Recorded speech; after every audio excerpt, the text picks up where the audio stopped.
top of the head headache. So if your headaches are starting at the top of your head, this is often caused by sugars going too high. So if you eat too many carbs and sugars at once and create a big spike in blood sugar, that can create that top of the head headache. And especially if it's liquid sugars, because liquid sugars hit our bloodstream much faster, as well as if you're just eating like processed carbs and junk carbs with sugars and such by themselves. You're not including protein with that, because protein has the ability to slow down how fast and how hard those sugars hit our system. So if you're eating a lot of junk by itself, it can really spike that really fast and create that top of the head headache. Now, don't view this as, oh, my blood sugar is just high, so I'm gonna have a top of the head headache. Otherwise, every type 2 diabetic would have a top of the head headache all the time. So it doesn't appear to be a situation of just high blood sugar. Once a person starts leaning insulin resistant and they're not processing those carbs and sugars as well, it doesn't seem to create this top of the head headache as much. So it seems that a person needs to be able to process sugars effectively, and they need to be able to consume a lot at once or in a manner that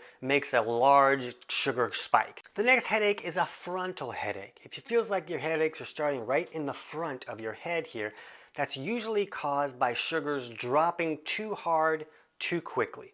It's usually caused by someone consuming too many carbs and sugars, so they get that sugar spike, but then it's the sugar crash where they're really having trouble. A lot of people will process carbs and sugars more aggressively than others, and we call these people hypoglycemic, and basically their insulin is kind of like a bully, and it's just working overly effectively and sweeping too many carbs and sugars out of the bloodstream too quickly. So when this happens and you get that huge sugar crash, you can get a front of the head headache. So the final type of headache I want to talk about today is a back of the head or neck headache. This is actually, when they're severe, these are the true migraines. It's kind of developed over time that they call pretty much any severe headache a migraine. And so, oh, I'm really having a migraine now. But real migraines start in the back of the head and the neck. And for a lot of people, they can be flat out debilitating. I can't leave the house, I need the lights off, and I'm balled up in the fetal position on my bed for 2 days. It can be a really tricky situation.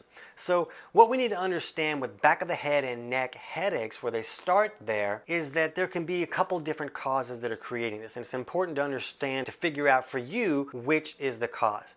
Now, it's usually a potassium issue, but that doesn't mean that I think you should supplement with potassium.